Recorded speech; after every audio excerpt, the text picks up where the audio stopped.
Welcome to Nerd Stalker. I am Adolfo Foronda. And I am Greg Viloria, a.k.a. Social Greg. Oh, yeah, that's right. You're over here this time. Yeah. So, Greg, I wish I wish we were meeting under better circumstances here.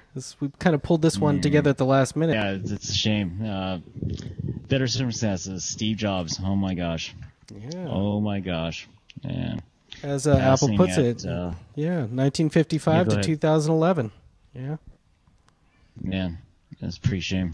I was at a client side and I heard the news and it was just kind of like some kind of weird silence kind of came down for a little while there. It was kind of very strange just thinking about it all, and as we're all typing away on our Apple products and how'd you find out, Greg? Was it like via Twitter or something, or? Well, it's kind of funny. I was at a client site going over Twitter, and it didn't come up on our feeds, but actually we were testing out one of the people browser products, and you could actually see at 5:10 when they announced it, this 20,000 Twitter spike started to grow. Wow. Okay. It was just amazing. Just 20,000. If you said, Steve Jobs' death or Steve Jobs died, it was just starting to grow. And it was about 5:15 we were doing. So 20,000 tweets is starting to grow and grow and grow. You could just see this little curve go up. It was just amazing. Just amazing. Wow. God, well, he created a $10 billion legacy. So, yeah. And how old was he? Do you know? He was 55, I believe they call it. 56. Sorry. 56, 56. He was born in 1955, so it's wow. Yeah. I mean, he followed his career and stuff like that. It was just, Wired had a good write up on his whole career, actually. If you guys have a chance, we'll post it on our Storify later, but Wired did a great synopsis of his career, actually. Yeah, there's a lot of like amazing memorials popping up all over the web right now. I know there's a bunch of people that are going down to the Apple Store as we speak. There's a large crowd gathering there. People are writing on the windows in lipstick. We miss you, Steve. Justine just posted a picture of that. There's a lot of flowers starting to pile up, as you can imagine, at the Apple Store right now. Yeah, and I think Wired had like a picture of like those little tea candles being lit. Just a bunch of them. I guess they just went down the street to. I forget what that store is, but they just bought probably all their tea candles out and just started lighting them out in front of the store down there. So, and Google did something amazing. Really cool too. If you go to the Google site, it's very, very subtle. Underneath the Google search button at the bottom, you'll see something that says Steve Jobs, 1955 to 2011, and his name, Wow. Steve Jobs, is linked to Apple.com. I mean, that's pretty damn classy of those guys to do that. Yeah, I think, regardless of, what competition does between companies, you got to honor great men, and he was just one of those type of men, just great. I mean, I was just reading, and let me read something here from Wired. Stephen Levy, like I said, did a great article on it, but he said that, his gene pool was intriguing. His biological parents were, a Syrian immigrant and a graduate student named Johann Simpson, and they unmarried when her son was born on February 24th, 1955. Simpson gave him up for adoption, believe it or not. Yeah.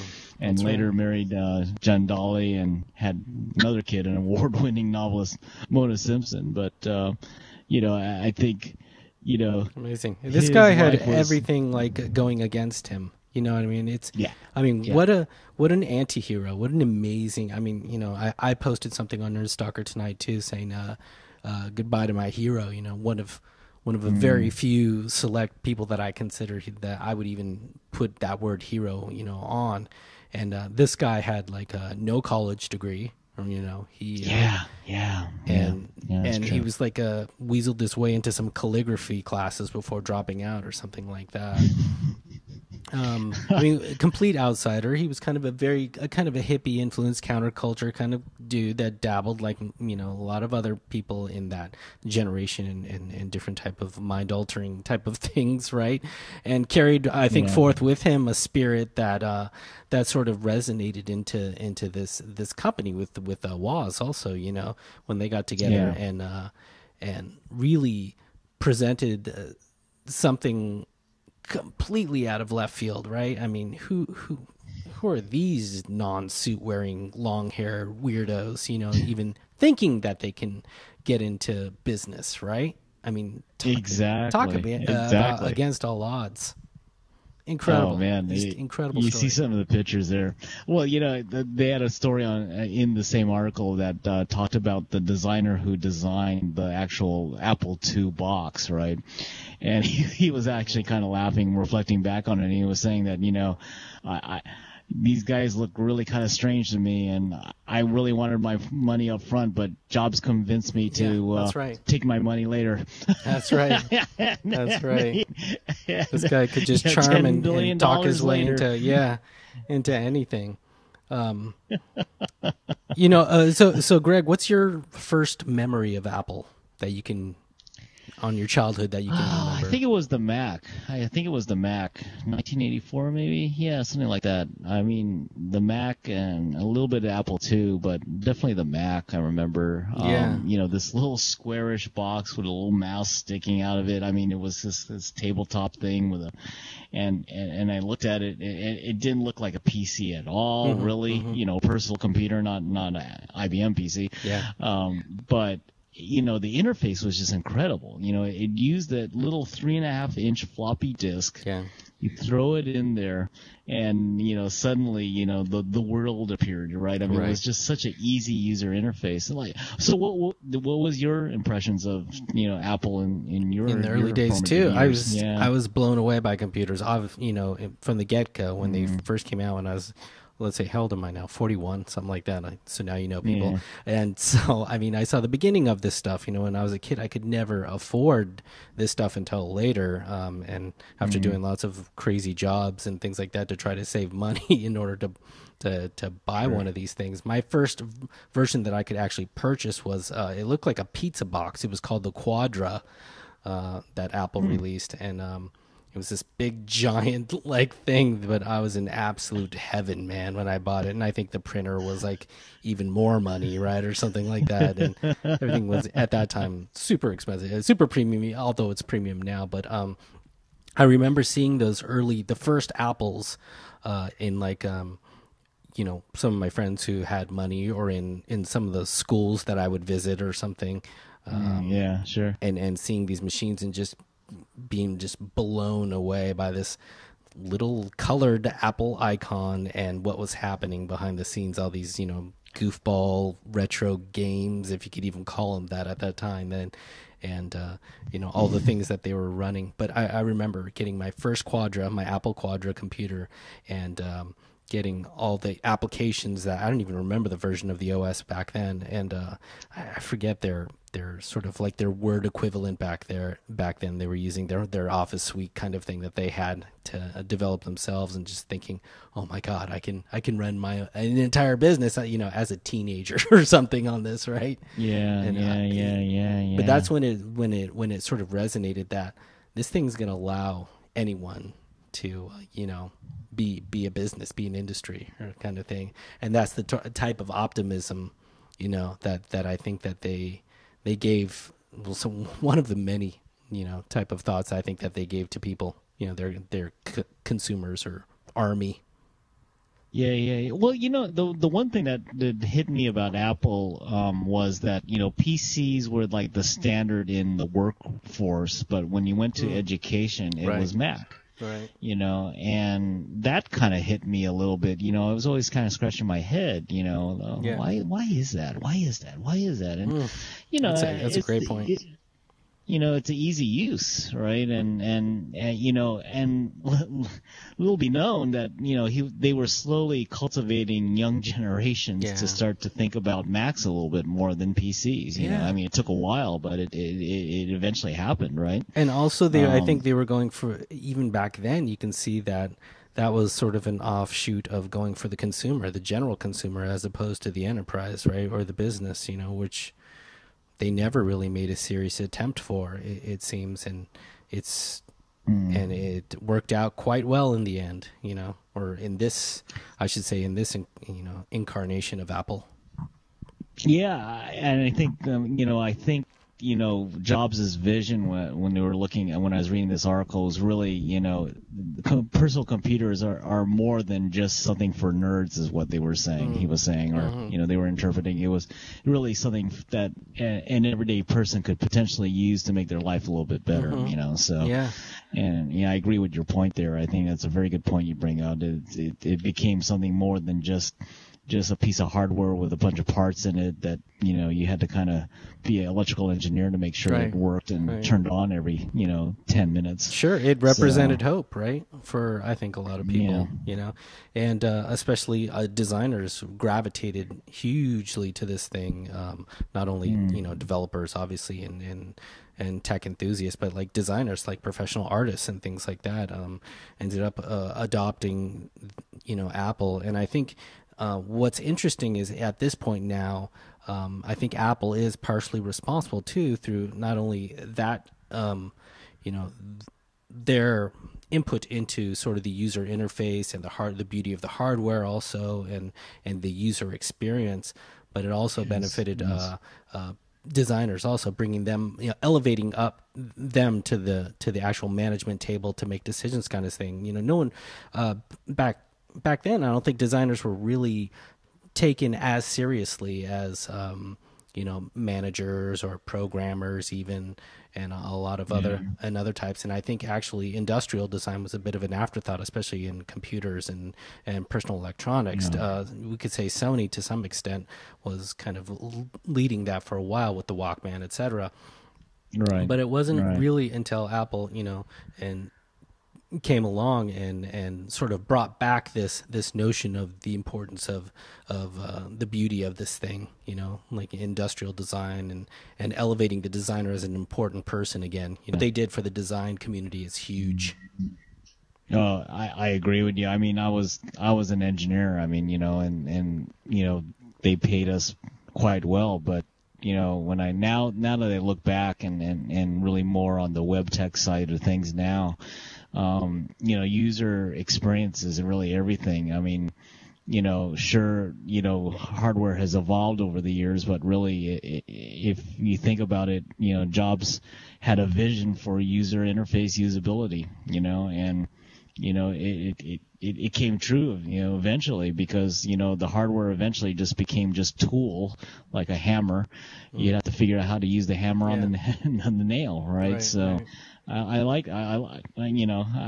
appreciate that more, even being a hardware person, that, I agree with you. The design is really, front and center now, where, and we appreciate it a lot more, I think, because of that. I think because of what Apple's done to our lives. The iPod was definitely, when they brought it out, I thought pretty sexy looking when it came out. It was kind of different. It was kind of like, wow. Yeah. That thing really plays music? Really? Yeah. Seriously, small hard disk and everything. I know. I was writing down some notes on like some of the things that Apple has done. And I'm just scratching the surface, of like the Apple's, the whole Apple line. We can talk about the Cube, which I thought personally was a beautiful piece of machinery that didn't really catch on. It was a fanless computer that was just gorgeous, right? And then in the first probably silent computer, in my opinion, and then the iMac, another huge development, right, in personal computing. And then, as you mentioned, the iPod, which it was the Sony Walkman back in our day, and then along came the the Apple iPod, revolutionized an industry completely. But they wouldn't be stopped. Of course, then they released the iPhone, which completely changed telephony and that whole market.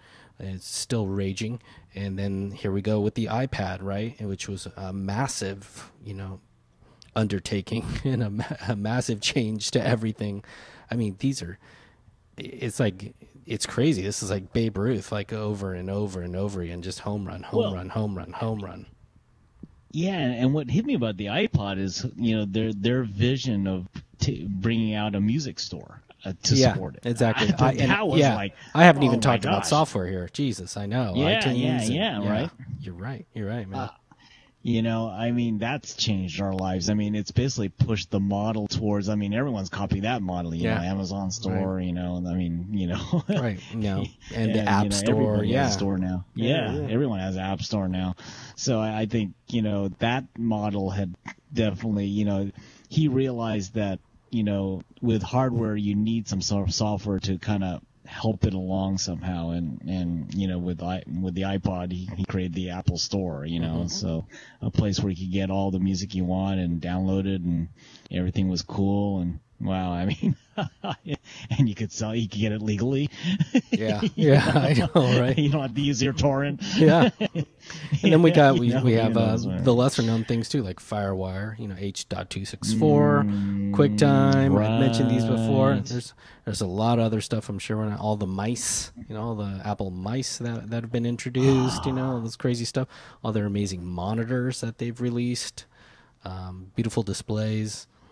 There's the Airport Express, obviously, and just really creating this notion of ease of use. I talk to so many Luddites who I completely recommend. What computer should I get, Adolfo? Get an Apple, get the whole Apple setup thing, and then the next day they tell me, you know what, I set it up by myself. And this is like a big deal for these people, because they would not. A cable scares them, And they said, I plugged it in and it worked and it was great and I can't believe it. And I turned it on and I'm talking to my friend in Canada on FaceTime, on my computer. I'm like, why do I even have a telephone? And I'm like,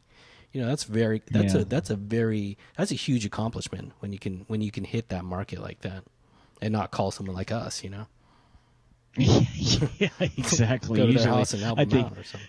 Yeah, I think my brother, who's definitely in that category, calls me up when he can't get the browser to turn on. So I think it just goes to speak the difference between what a PC can do and what the ease of use, like you said, an Apple product can do.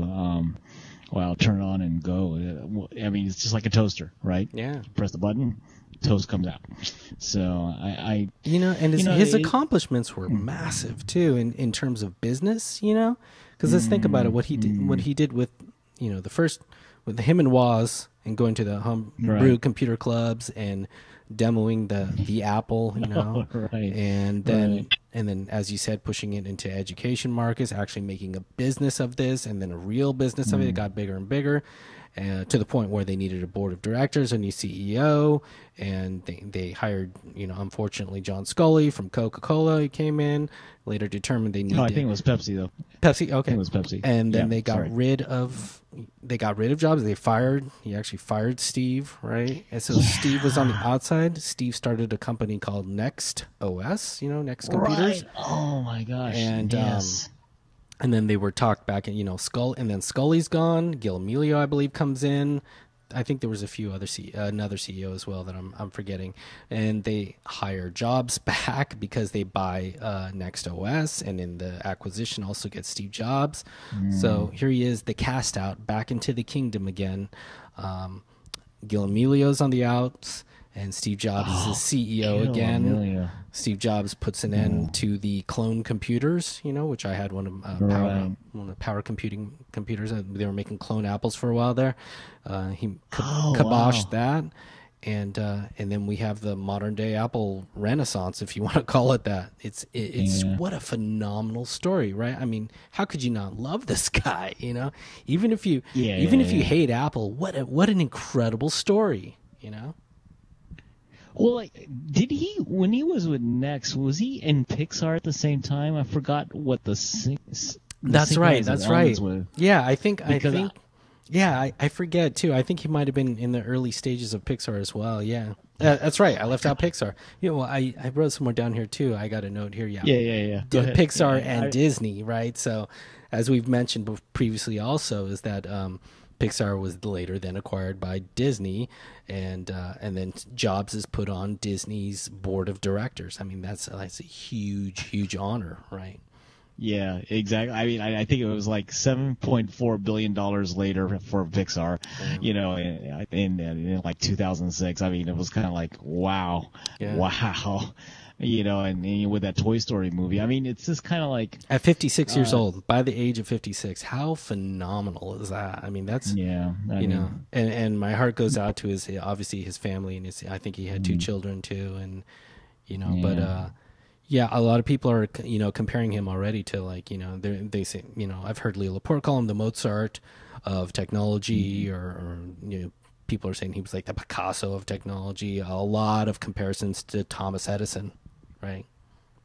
Yeah, when I was reading this article, he actually had pancreatic cancer diagnosed in July of 2004. I didn't realize it was that long. Yeah. Well, he got it replaced. I believe it was a kidney or some. I can't remember the details, but he had something literally physically taken out, and then I think he hung on for another year or two or something like that. Yeah. So that's a brutal disease. Any type of organ type of cancers, it's not. That's you usually don't come back from that. Yeah, it spreads rather quickly. Most of the friends and relatives that had something like that, and it's a lot not pretty, and it goes pretty quickly, like you said. But he hung on for a long time. I mean, I just reading something once he found out that he had cancer. I guess he addressed the Stanford graduating class of 2005, and it was kind of that's an awesome speech. Everyone should see that. Oh yeah, let me just quick quote here. He says, "No one wants to die. Even people who want to go to heaven don't want to die to get there." He told the Stanford graduates, and yet death is the destination we all share. No one has ever escaped it. And that is as it should be, because death is a very likely the single best invention of life. It's life's change agent. It clears out the old to make way for the new. So your time is limited, so don't waste it living someone else's life. I mean, wow. That was so powerful when I read that. So cool. Powerful. Yeah. Yeah, very cool. It just like you said, it just kind of sums up the drive this individual had for doing the best, making the best. A lot of people are surmising at the iPhone 4S release yesterday, actually, announcement that obviously Tim Cook and those people knew that this was pending. Probably, I believe there was an empty seat on purpose that was I believe representational. For Steve sort of like being there. I think it was. One has to wonder if they actually pushed this out a little quick or something, in order to do this for Steve, right? To push out one last thing or something. I don't know. I think so, because the rumor I heard from a lot of Apple friends, employees, which will remain nameless, obviously. Actually, a lot of things that I've heard was the third week of October. So, I think your assumption was absolutely right. I think they pushed it out, and I think they pulled out all the stops to try to get this deal done, just so that they Steve could see one more last of his product go out the door. So it was nice gesture. There's a lot of great memorials, as I said, websites popping up. Another one I have to let you guys know about is blog.grantrobertson.com. He has this amazing sort of like a photo montage of history of these really cool historical pictures of Steve Jobs. I know Boing has just posted something really cool too. That's nice. With him, and these pictures of him, I think, like on the cover of Time magazine. And I'd heard that there was an interview that Obama did actually with Stephanopoulos on television, where Stephanopoulos was talking about his technology and saying, "Hey, I noticed you have an iPad too." And then Obama's like, "Yeah, Steve," because Steve gave me the iPad 2 a little bit early. So apparently Obama got the iPad 2 before the general public, and had to keep this secret about this thing. I guess you can trust the president, right? But the funny part is that here's the president of the United States sort of name dropping Steve, first name, because exactly, because they're on that kind of level, right, together, because he's that, because Jobs is that badass, right? Yeah, exactly. Total. How cool is badass, that, right? You know? Oh yeah, yeah. Only in America, right? Too, right? I mean, Yeah. you know that a product would have so much impact that the president of the United States had to name drop it, right? Or a person like that. I mean, think about it. It's just amazing. I remember, going back and being able to get into these a lot of the early Apple worlds, right? The Mac worlds, Oh, actually. really? Nice. And I was in getting into the keynote wasn't that tough back then. I mean, it was not a big deal. I mean, you could just wait if you waited, kind of came early, and you had a front row seat or a great spot to see Steve. And wow. I have to admit, like, each time it was awesome, man. The dude could just it was like a concert or a rock show or something, and each year it got more and more crowded, obviously to the point where, like, it's just madness. But there, I think he is really responsible. You see all these other CEOs now trying to kind of, they're sort of a model now for giving a keynote speech, it seems like, for a release of a piece of hardware. And I think that he really defined what that is now. Yeah, no, I could imagine a lot of his stints with Hollywood and everything kind of influenced some of that. I mean, when you look at there's a video on that same article I had mentioned earlier at Wired.com. They show the video of the Mac, the Mac video. I think it's all over the place. I mean, people have seen it many, many times, but it kind of showed you the type of person he was, even at that earlier stage with the Macintosh and how they released it, and it's very nice. It's a nice tribute to him and what he has done for the computing world. So we're gonna miss him for sure. Yeah. So what do you think? I mean, let's look into our crystal ball now, right? One has to wonder the future. This is such a huge, massive loss, not only for Apple, but for, I think, the entire, the world, really, of innovation, period, right? And technology. This, people always looked forward to this revolutionary, ground-changing type of new device or piece of software that was on this amazing device. And you look around, and I don't know about you, man, but I don't see anyone in that sort of Michael Jordan type of league, you know what I mean? No.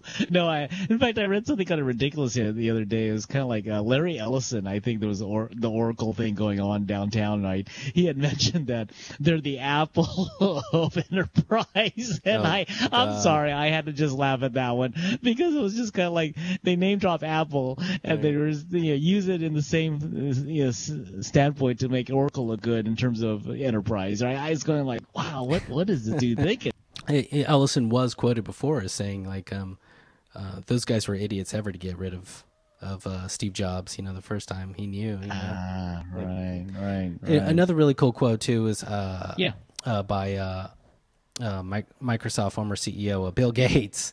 Actually said he's going to miss Steve, quite a bit. I mean, these guys were definitely, like, two incredibly, like, competitive individuals, and they were at the top of their game, and you gotta, it's probably like two of the best prize fighters in the world, looking at each other, and you gotta respect each other, right? I mean, I think it's just kind of like, if you go back into the old school days of Magic and Larry Bird, right? I mean, great example of people who competed with one another, probably said some things they shouldn't say to each other at times just because they were just great competitors, but they had a lot of respect for one another. And that's really what you want, I mean, there's no reason to, tear down the other person is because you're competing with them, because if they're doing a good job, you have to admit that, because if they're doing a good job, then it just pushes you to become better, as far as I'm concerned. So this is a quote from Business Week that Steve gave, and I think it's one of the telling sort of things is, it's quote, "It's really hard to design products by focus groups. A lot of times people don't know what they want until you show it to them." Often, they're not really known. Apple's obviously not known for the focus groups, and a lot of design researchers sort of like, that's one of the sort of tenets to what they do. And this guy would completely bucking the trend in a way like, we're going to release something and you're going to like it. And oftentimes, I mean, it worked, right? I mean, sometimes obviously they would iterate a bit, right, off of an initial thing. I mean, look at the iPod, how it has, sort of evolved, right? Yeah. But it was one of those things, like, you're going to like it. Here you go. This is it. And it was kind of neat what Apple did with adopting, I would say, some cutting edge technology, like going from the hard drive to the flash in the air. That was pretty ballsy, I thought. But they kept on driving that edge. I always felt of pushing their competition somewhere else as well. It's like they always did something a little more dramatic. I think that's why people were a little bit disappointed about the 4S. But I think I go back to what you had said earlier in the broadcast, that I think they moved up the timeline a little bit. And I think that there might have been something else they wanted to do, but because maybe some of the things they were knowing about Steve and his days were limited, they pushed out something else. So because I think now we're almost conditioned out of Apple to expect that. Right. Unfortunately, there's always something edgy about something that they do, and we always expect that. And unfortunately, with Steve Jobs gone, I don't know who's gonna drive that edge now. And hopefully, he's trained a lot of people along the way, but there's probably only one Steve Jobs, right? So, yeah, that's true.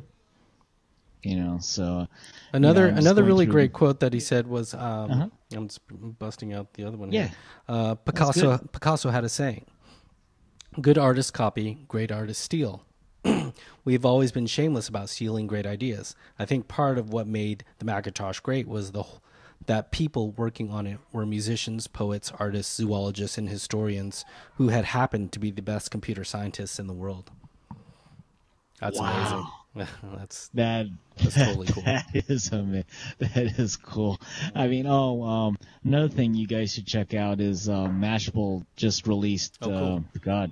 A few minutes ago, 13 inspirational quotes. This is we're in the quote thing, so I think you guys should check that out. We'll put that up as well. Well, what's really neat about the last quote that I mentioned too is that now you see Facebook, and I know Leo Laporte is one of the people that has been saying, with Facebook, a lot of the most important people to hire right now are like sociologists, right? It's of all people. These liberal arts peoples, not only should they have sort of a technology background to some extent, but you have to know people, right? And I think that's definitely an angle that was just inherent within Steve Jobs. I mean, he understood people, obviously.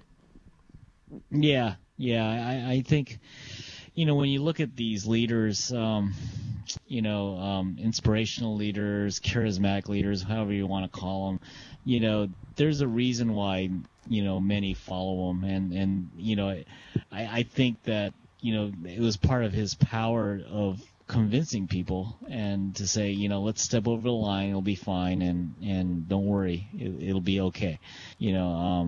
I think when I think what it was is Woz. There was one story where Woz was working for HP at the time when they created the Apple product, right? Right. And Apple One, and he actually, Jobs knew he needed a hardware wizard like Woz to make this thing go, right? So what he did was he talked to all Woz's family members to put pressure on him to quit his job at HP. How cool is that? I mean, to have the power around at that early age to go say I need this guy, so guess what, I'm gonna sign this guy up. Yeah. Yeah, man. I'm gonna do whatever it takes to sign this guy up, and geez, I wish I had a millionth of what he had in him to do a lot of that type of stuff. Yeah, man, that's good. That's gutsy. Amazing. That's gutsy. I remember everyone calling everything a failure. I remember Bomber calling the iPhone a complete failure. Who's gonna pay $500 or whatever it was for a phone? You're kidding me, right? Or the iPad. Everyone was poo-pooing the iPad. It doesn't come with a USB connector and no external drive. Well, you can't get to any of that stuff. And Oh man, no changeable battery and this and that. And then when I got it, and the first tweet, or one of the first tweets I said about this thing was, man, I was one of the geeks, the first people in line to get the iPad 1 because I was determined to get this thing. And I never regretted it. I was blown away how incredible this thing was. You know, I was just like blown away. I mean, how cool is that? Oh, you know, I remember when, let's see, the iPhone was released here in the United States, maybe I'd say 9 months before it was released in Tokyo, and I was traveling to Japan a lot. Mm-hmm. And I remember waking up in the morning, and again, you know, talk about desire, right? They just released the phone to the Japanese market, and you could see this long line of Japanese, you know, and they had the, you know, TV Tokyo and all Fuji TV and all like down there, and it was like slightly raining, I remember. Wow. And there's these people just braving that, just kind of like, you know, hey, I'm gonna get mine. This magic I'm gonna moment. get mine today. Yeah, and you're just like, when I got mine, and people holding them out, and everyone's cheering, all these, you know, you're just like, whoa, I haven't even opened this thing yet, and it gets even cooler after that, you know. Remember the iPod, how cool that was? I was like, I could have all my music on this thing. Are you effing kidding me? In this little thing? Yeah. Yeah, exactly. You mean I don't need a CD player anymore? Right. And I look at the alternatives. I think I have one of the alternative MP3 players, and it was just terrible interfaces, right? It's like, how, this is just what? How do I even get to my music? I lost it, and I have to go back deep. And they just had all this stuff just solved. You know, all these problems were just solved, man. It was just like, I didn't even think they could improve the iPod 1. You know, I'm like, how do you improve on something so amazing? You know? Oh, exactly. You know, and I think one quote I think that covers that thing is, I think Jobs said, you know, design is not just what it looks like, design is how it works. Yeah, that's cool. Yeah, I mean, we really have to thank that team that he had, like he said, that was made up of all different types of people, the famous names that we know now, you know, with Woz and Johnny Ive, Tim Cook, obviously, and a lot of those guys too, you know, and the rest of the people there. I hear that they're flying the flag at half mast at Infinite Loop. That would be Apple headquarters down in Cupertino right now. That's really cool. Wow. Looks like you got the broadcast, you got it streamed right in there. So you're watching everything unfold. Stalker updates. Everyone out there is there you go. There you go. A day late or something, but we'll see. It's okay. I think this is the Nerd Soccer tribute to Steve Jobs tonight. Is it. So. Well, thanks, Greg, man, for getting together at the last minute for all this. Anyway, it's been fun, man. Sorry, it wasn't under more happier times like a product release from Apple or anything, but I think this kind of warranted a Nerd Stalker podcast tonight, so I appreciate it. Well, so we got to celebrate Steve's life, so I'm sure he'd rather all of us be partying for him at this point, and so thank you, Steve. Cheers. Yep. Tip the hat. Cool. So anyway, all right, man. Thanks, everyone. We'll catch you on a regular broadcast. Yeah, take care. See you next time. Here's to the crazy ones. The misfits, the rebels, the troublemakers, the round pegs in the square holes, the ones who see things differently. They're not fond of rules, and they have no respect for the status quo. You can quote them, disagree with them, glorify or vilify them, but the only thing you can't do is ignore them, because they change things. They push the human race forward. And while some may see them as the crazy ones, we see genius. Because the people who are crazy enough to think they can change the world are the ones who do.